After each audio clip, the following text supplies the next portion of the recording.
It was the last night before they left for home. Catherine felt sad while Jonathan looked out to sea, watching the waves in the moonlight. She tried not to look at him, just felt his warmth beside her. He often told her not to cry or regret the past. She should live today and look for the good in everything. And she tried very hard to hold back her emotions and worries. What time is your flight tomorrow? What will you use to go to the airport? Jonathan broke the silence, making Catherine shudder. She grinned. Kat hoped that John would offer to walk her to the airport, that he would kiss her, say nice words. Inside, she felt a painful emptiness and regret, so much she wanted to stay with him. The 3 weeks flew by so quickly, but they were the happiest and most memorable of her life. Plane at noon, she replied, trying to give a calm and measured tone to her voice. I'll take a cab, she added briefly and without emotion. Simple, meaningless words, giving no hope. They just met, were together, and experienced great happiness and joy. And now it's over, and they'll go back to their normal lives. I'll walk you to the airport, Jonathan said, and Catherine was relieved. It felt good to know that this man needed her. If he decided to spend half a day of his vacation on the trip to the airport and back, it meant a lot to him. At once, the world came alive with bright colors, wanting to rejoice rather than to be sad. It would only be a short break. Their separation couldn't be long, because people who love each other can't be apart for long. He will fulfill all his promises, and they will be together. Catherine turned to John and buried her face in his broad chest. He was an amazing, beautiful man in this cruel and unfair world. Kat didn't want to believe that this man could disappear from her life, for they had been so happy together. I can't seem to get over our separation. Catherine said this and was abruptly silent. She knew that John didn't like complaining and crying. She needed to restrain herself, to look confident and reliable, show pride and show that she knew her worth. In John's opinion, it was the confident women who were worthy of attention. Catherine heard John's disgruntled voice and realized that she had been wrong. She should have kept her mouth shut, been more restrained and self assured.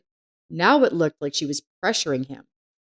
I'm sorry, honey, she murmured, then wrapped her arms around his neck. There was another night ahead of them, no less amazing than all the nights they had spent together. Jonathan was a skilled lover, and next to him, Catherine felt rapture.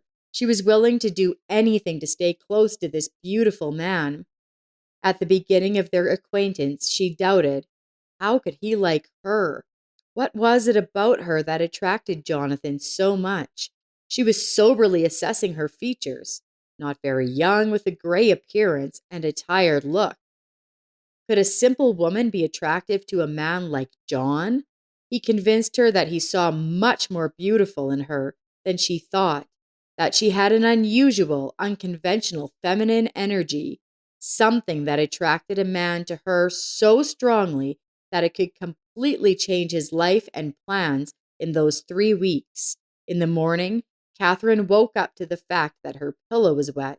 It took her a long time to understand what had happened. Finally, she realized that she had been crying in her sleep. She hated being separated from John so much that even in her sleep, cuddling with him and feeling his touch, she could not accept their separation.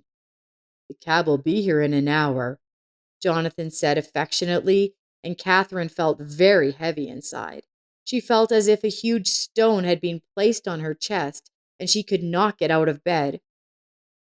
I don't want to leave, Catherine said, sobbed, and then hugged her beloved man again, who over the past 3 weeks had become the closest and dearest.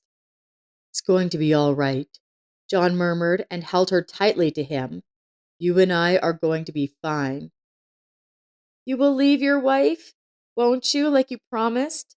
She asked the question, then stammered. Why did she ask something she shouldn't have asked, under any circumstances? Why did she ask a question that was unnecessary? The man's face immediately changed, and Catherine realized that she had asked something she shouldn't have. "Let's get ready," he replied. Kat realized that she wasn't going to get an answer to that question. She took a shower, drank some cold coffee, and styled her hair. She was ready. I didn't want anything. Nothing at all. And she didn't want to leave this room where she'd had such a good time with John, with this man who was the only one she'd ever felt such a storm of emotion with. John helped her carry the suitcase out and put it in the trunk of the car. She checked out of the room with regret and a sense of hopelessness. Catherine sobbed, holding back the urge to cry. They rode silently in the cab, and John held her hand, running his fingers over hers. The heaviness in her soul only increased. The tears pressed into her eyes, but Catherine drove them away and tried to remain cool and completely calm. She was no longer happy that John was going with her to the airport. If she had gone alone, she could have roared in the cab. Now she had to restrain herself and try to stay calm. "You didn't say anything the whole way," John said with sadness in his voice as they approached the entrance to the airport building. It was very hard for Catherine, but she didn't want to talk about it. Jonathan had not answered the most important question that had bothered her for days. Was he willing for her sake to do what he had promised during those weeks together? The question was whether John would agree to change his life and move to another city to be near Catherine. She had already decided for herself that she wanted to divorce her husband. "It's okay," Catherine lied, then took the handle of the suitcase from John's hand. "We agreed there would be no tears or tantrums. I keep my word," she said in an irritated voice. Catherine had always strived to keep her word, and she expected the same from a man. For her word was law. It was the law in her family. That was what her father had always done, then her husband and herself. But Jonathan did not seem to intend to keep his promises, though at the beginning of their stormy affair he had promised a great deal. "Honey, stop rebuking me," John said with a smile. "I have a wife for that, and I'm tired of her constant discontent. We said you were different, and our relationship with you is completely different. We're only happy because we respect each other." "You talk beautifully, John," Catherine replied irritably. "I'm so tired of it. You promised me we'd be together, but it looks like those were just pretty words. I guess I need to get over you," she said. Jonathan abruptly grabbed Kat's arm and pulled her to him. She could no longer restrain herself and cried. Her strength left her, and bitter tears streamed down her cheeks. She clung to John's shoulders, ignoring the surprised looks of passer-by. "Don't you dare forget me. I'll do everything like I promised. I'll be with you. Just wait for me," Jonathan said. "Because I love you. I love you so much, baby."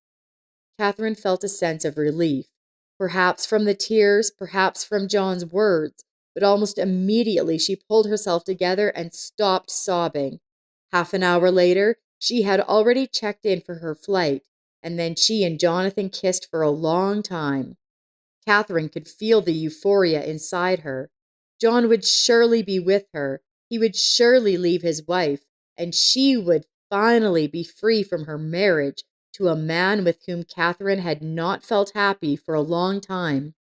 On the plane, she was already smiling at the shrinking houses. She wanted to solve her problems as soon as possible and then spend the rest of her life in John's arms, feeling like the most desirable woman. Catherine met Jonathan 3 weeks ago when she arrived at the resort.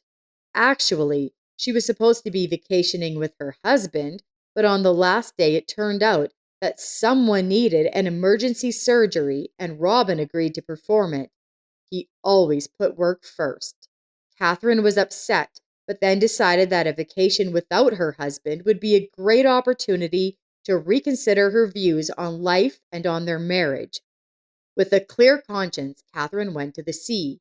The first night she met Jonathan, tall and broad-shouldered with a dazzling smile and a mesmerizing voice, He asked Catherine to dance, and they talked all night. Never before had she met a man who was so interested in her, and it fascinated her.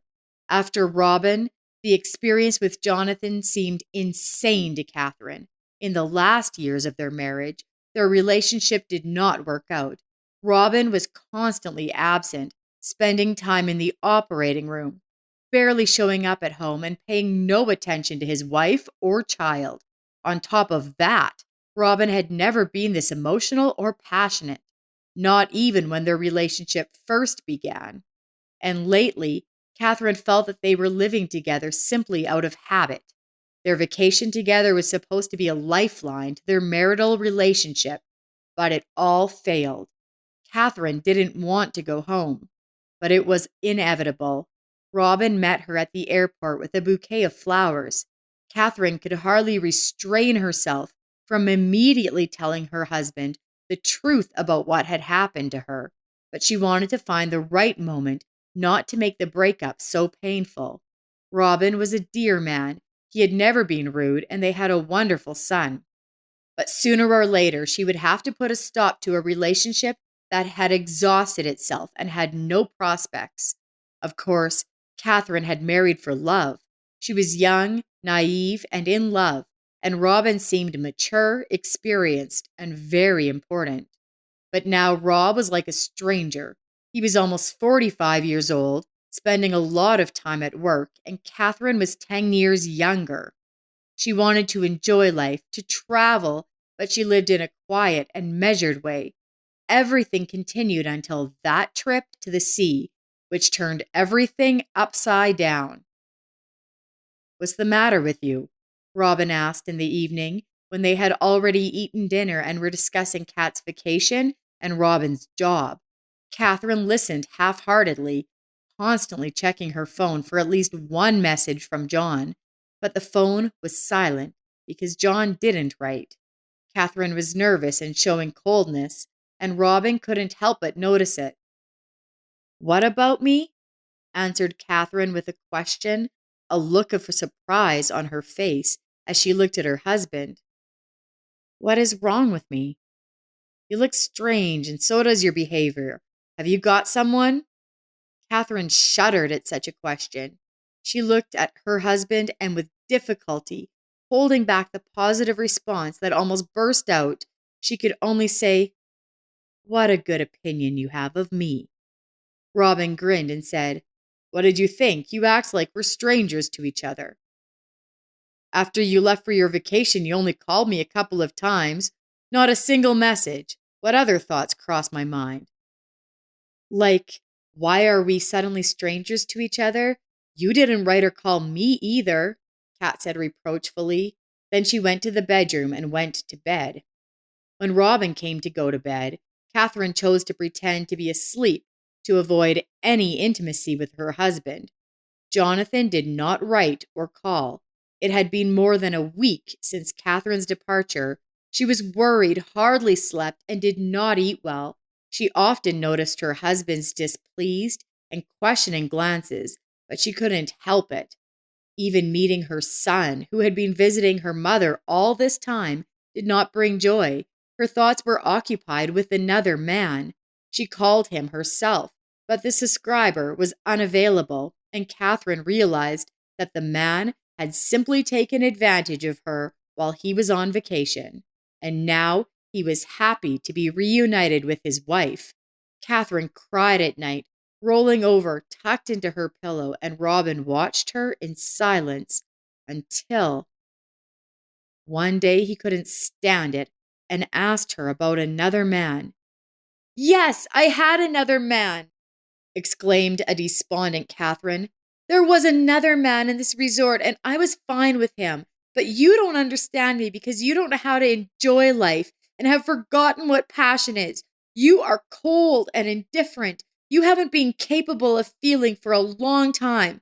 I don't even know if you ever loved me because you don't show your emotions. You're always reserved, as if I were your patient and not your wife." Catherine sobbed, not thinking about what her husband was feeling right now. A day later, when she returned home, She found that Robin had taken his things and left.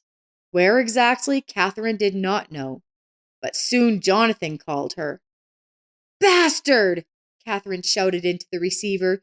"You thought you could just leave me like that, trample everything that was between us." "Don't scream, please." Jonathan's voice sounded quiet and sad. "I'm in the hospital. I physically couldn't call you," he said. Catherine trembled with horror. "What happened?" she asked. "I had an accident on my way home from the airport a few days ago. Now I'm in intensive care, and I called you almost as soon as I regained consciousness." "I'm coming!" Catherine shouted into the phone, struggling to think how she could get to him faster. Maybe take the car, but it's a long drive. It would be faster if she got on a plane. Who should she leave her son with? Call Robin and ask him to take care of her son while she rushed to Jonathan's house. "You don't have to come. My wife's in the hospital here." John objected. "She's around all the time, and I can't tell her everything right now. I'm not in the right position. I need emergency surgery, and my wife is looking for money for the surgery. So I need her help now." "Maybe I can help with money? How much do you need? You know I have money," Catherine said. Jonathan resisted at first, but then he was persuaded and sent over his card number. That same night, she transferred almost all of her savings to the card. She spent the rest of the money to buy a ticket. When she called her husband, she honestly told him that her lover was in trouble and she needed to leave for another city. Robin did not raise a scandal and rebuke her. He promised to pick up his son after school and disconnected the phone. Catherine rushed to the airport as if under hypnosis. She boarded the plane and then drove through the night city to the city hospital without much awareness of what was going on around her. At the hospital, they gave her a strange look. They asked the patient's last name and first name several times. "We don't have anyone named Jonathan, Sue. I can't allow you to go to the emergency room," the nurse replied sternly. Catherine was ready to scream. "Why are you tricking me? He was in an accident while driving home from the airport. It happened on October 12th. Look again," Catherine pleaded, almost sobbing. At the same time, she tried to call John, but his phone was unavailable, and Jonathan himself had been online for over 24 hours when he dumped her his card number. And suddenly, Catherine realized there was no Jonathan Sue. There was a man who had made her believe in a beautiful fairy tale, the one she had slept with, the one who had told her what she wanted to hear and confessed his love, the one who had learned so much about her in a short time and knew exactly how to get what she wanted. The man never really existed, and he got all her money, everything she had saved up. Now she had no money, no John, no bright future beside him. She wanted to throw herself off a bridge or under a train. All her hopes, dreams, and plans crumbled in an instant. Everything was over. Catherine came home. Robin was asleep in her son's room.